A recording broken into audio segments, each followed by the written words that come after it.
Warning, the following episode contains discussions about violent crimes, disturbing events, and explicit details that may be unsettling for some listeners. Please be advised that this podcast is not suitable for young children, and listener discretion is strongly advised. Hey y'all, welcome to another special mini-sode of Southern Shadows. I'm one of your hosts, Janet, aka Mama. And I'm DK. And today's case doesn't necessarily take place in the South, but it has Southern ties. When you hear the word Hollywood, what do you think about? Bright lights and the big actresses or the big athletes, That's what I think about. Yeah, I feel like the media portrays Hollywood as sort of like this fairy tale place with a lot of glitz and glam and luxury. I mean, I remember that it used to be marketed as a place where all of your dreams come true. And that really has happened to a lot of people, but it's just a place that if you're looking for success, you want to be in Hollywood. Today, we unravel the darker side with a deeply unsettling and tragic tale that has recently sent shockwaves through the heart of Hollywood. The disturbing case of Samuel Bond Haskell IV, a 35-year-old aspiring director and producer whose life has taken a dark turn, leading to his recent arrest on suspicion of murdering his wife, May Haskell, and her parents. We'll explore the life of Samuel Haskell IV, his connections to the entertainment industry, and the unsettling details surrounding his arrest. I'm going to mention Samuel and his dad, who's also named Samuel, quite a few times. So for all intents and purposes, we're going to call Dad Sam and the son Sammy.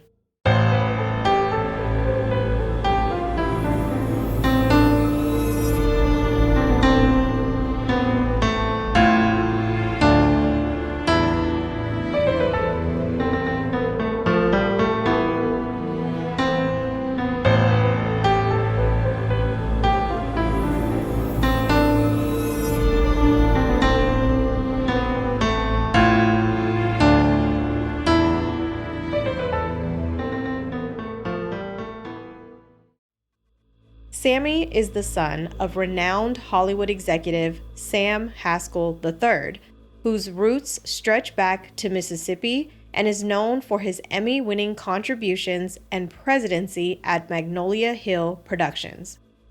Sammy now finds himself at the center of a chilling investigation. Before we get into what happened, let's talk about his parents.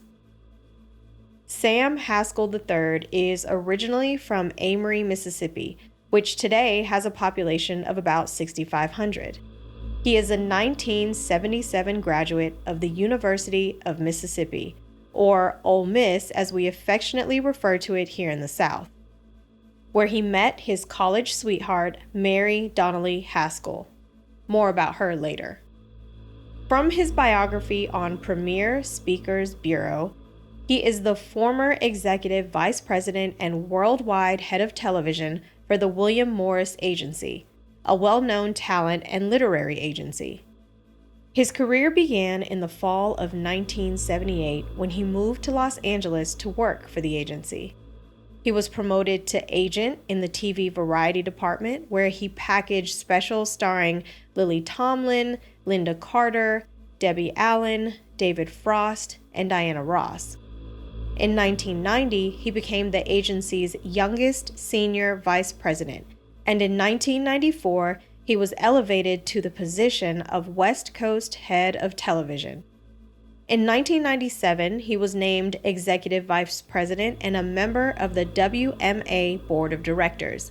And in 1999, he was appointed to the esteemed position of worldwide head of television. Sam oversaw the packaging of all agency-represented network projects, including such mega hits as Fresh Prince of Bel-Air, Mad About You, Everybody Loves Raymond, Lost, Murphy Brown, Sisters, Suddenly Susan, Live with Regis and Kathy Lee, Diagnosis Murder, King of Queens, Las Vegas, and Who Wants to Be a Millionaire, among many others. Have you heard of any of those before? Yeah, of course, Fresh Prince of Bel-Air. Yeah. Sam has produced multiple projects for Netflix, including Dolly Parton's Heartstrings, an anthology series of 8 movies based on the songs and life stories of his dear friend and partner, Dolly Parton. Remember when we took a vacation to Dollywood? Prior to his retirement from WMA in 2005, his clients included Kathy Lee Gifford, Ray Romano, Whoopi Goldberg, Debbie Allen, Delta Burke, Dolly Parton, George Clooney, Celia Ward, Mary Lou Henner, Martin Short, Kirstie Alley, Tony Danza, Sean Hayes, Michael Feinstein, Emily Proctor, Lily Tomlin, Marilyn McCoo, Joan Van Ark, and His Royal Highness the Prince Edward, Duke of Edinburgh. At age 52, he was named in 2007 by TV Week as one of the 25 most innovative and influential people in television over the last quarter century. This man seriously has an impressive resume. So you're familiar with Miss America, I'm sure. Yes, I am. What do you know about Miss America? Well, I know that it's a big pageant, and basically the girls from all around America compete to be named Miss America. Right. Well, it happens every year, and it's only for women between the ages of 18 to 28. Something about Miss America is that in order to compete for it, you have to first win your local state pageant. There's a talent portion, swimsuit portion, and they really care about how the candidates volunteer, their communication skills, and at the end of it, they win scholarships. So in less positive news, Sam found himself in the hot seat when an A&E docuseries titled Secrets of Miss America exposed him as a scheming terrorist. Sam was actually the man who ruled over Miss America as a board member and then the CEO when he, quote, saved it after it almost fell into bankruptcy. The docuseries allegedly highlights all of the ways that Sam ruled Miss America like a dictatorship. Sam apparently did not allow any Miss Americas to have men in their hotel rooms, including their own father, or even publicly reveal if they were dating anyone. Betty Maxwell, Miss America 2016, detailed how she had, quote, zero freedom and was so controlled by Sam, and she could not be herself. In December 2017, an expose was posted in the Huffington Post by journalist Yasha Ali that exposed offensive emails between Sam and other high-ranking members of the Miss America organization. You can find it linked in our show notes at southernshadowspodcast.com, but they were basically saying things about former Miss Americas, calling them forever C-words, and a pile of malcontents and has-beens. Haskell especially had it out for former Miss America named Mallory Hagan and called her, quote, gross and huge. The emails revealed that Haskell was putting forth a lot of effort to try and damage Hagan's reputation and business, as well as undermine any of her relationships, which included dating Sam's own assistant, Brent Adams, after she had already fulfilled her obligations as Miss America. She spoke out in the docuseries and revealed that it got so dark that she even contemplated taking her own life. Adams would later say that Haskell threatened to fire him for dating a, quote, slut and horrible person. It came out later that Adams was actually the one who leaked all of the emails.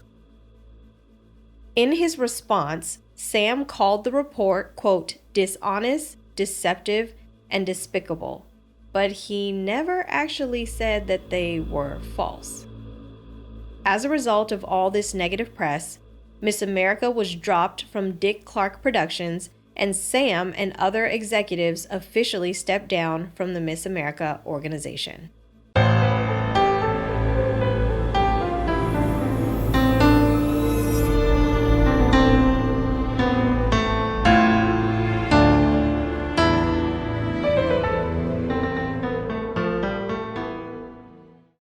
Like I mentioned, Sam is married to his college sweetheart, Mary Donnelly Haskell, who is a former Miss Mississippi 1977. She was born on August 26, 1958 in Beaumont, Texas, and graduated from Ole Miss in 1981, but continued to remain active in Mississippi having formerly held the title of chair of the Ole Miss Women's Council. She was also named a Distinguished Alumni for 2023 by the Ole Miss Alumni Association, being inducted into the Hall of Fame.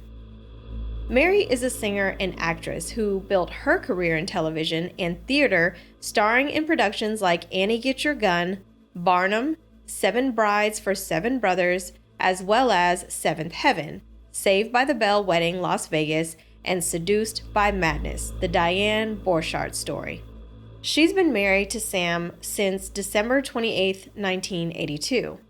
They have 2 children, Sammy and Mary Lane.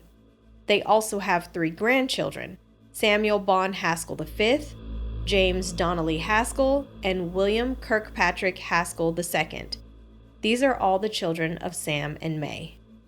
Let's get back to Sammy and the incident that brings us here today. On November 7th, 2023, day laborers who were hired by Sammy to move trash bags from his Tarzana home discovered what appeared to be part of a human body inside. Haskell allegedly paid one worker $500 to dispose of the bags, initially claiming that they were filled with rocks, and later suggesting they were Halloween props when one of the bags fell slightly open and a worker saw what looked like a belly button. Suspicious, the workers returned the bags and the money and reported the incident to law enforcement. Later that day, Sammy was allegedly seen on surveillance footage dumping several trash bags into a dumpster in nearby Encino that he removed from a white Tesla. This can be seen posted by TMZ. It matches the police reports because when they showed up to conduct a welfare check, the bags were already gone. The dismembered torso of Haskell's wife, May Lee, was found in a dumpster the next day. The welfare check happened on November 8th at around 8:40 a.m. Although they didn't find any trash bags, police allegedly found, quote, stains in the driveway resembling blood, according to the search warrant affidavit posted by People.com. Police even found a white Tesla that was registered to May that had been abandoned in front of a home in Encino. Allegedly, there was surveillance footage that showed the Tesla parking around 6:10 p.m. on November 7th, and a, quote, male driver exited and walked southbound, according to that same affidavit. That same male can be seen approximately 10 minutes later driving up in a silver Nissan Armada and parking behind the Tesla. The male removed several items from the Tesla and put them into the Nissan before fleeing the location. When Sammy was arrested the next day, he was driving a silver Nissan Armada that was taken by the police. Inside was a revolver, a knife, and a 3.25-inch blade. May was described by neighbors as a cheerful and friendly person. One neighbor, El Banami, told People magazine that one time her water heater went out and she was just casually mentioning it to May. After hearing about it, without hesitation, May told her that Elle and her entire family were more than welcome to come over and use the shower until they were able to get a plumber. Banami added, quote, she was a very social, outgoing, and friendly person. May immigrated to Los Angeles sometime in the mid-2000s and studied accounting at California State University Northridge. Like many college students, she also had a job and she worked part-time as a waitress. She met Sam, who was also a student, and soon they married after graduation. May would eventually own a consulting business that helped foreign students navigate the American education system. May's friends have told DailyMail.com that she had allegedly wanted a divorce from Sammy for at least 4 years, but feared that her powerful agent father-in-law would persuade the courts to give him custody of their 3 sons, who were 6, 8, and 12. A longtime friend named Jenny said, quote, May felt trapped. She said she couldn't leave because of the boys. She was afraid that her husband would take away the kids with the help of his very rich and influential father. Jenny also alleges that Sammy was physically abusive to May.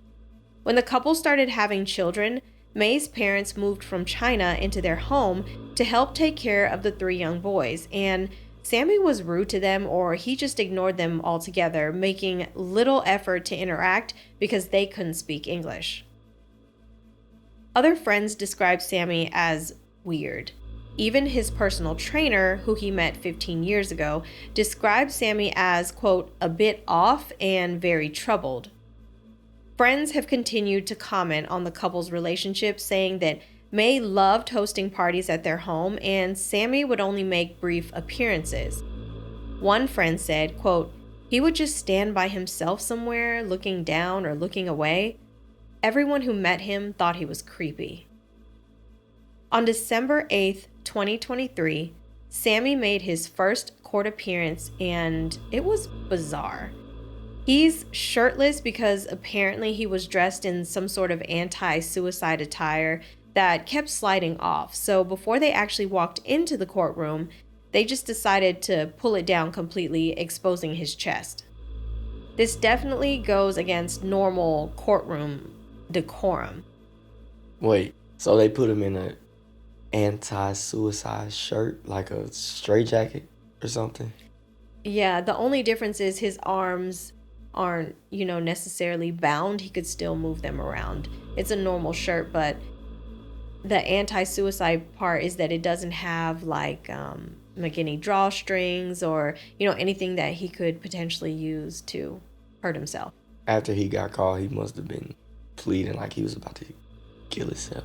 Yeah, he must have made some remarks. There's nothing that I saw online, but same thing you were saying. I took it as he must have been saying some things that they were concerned that he would take his own life. Sammy also was holding a bag in his hands that appeared to have a carton of milk and some sort of chips. His actual arraignment was postponed on January 12, 2024, because he said that he had just got legal counsel 2 days before.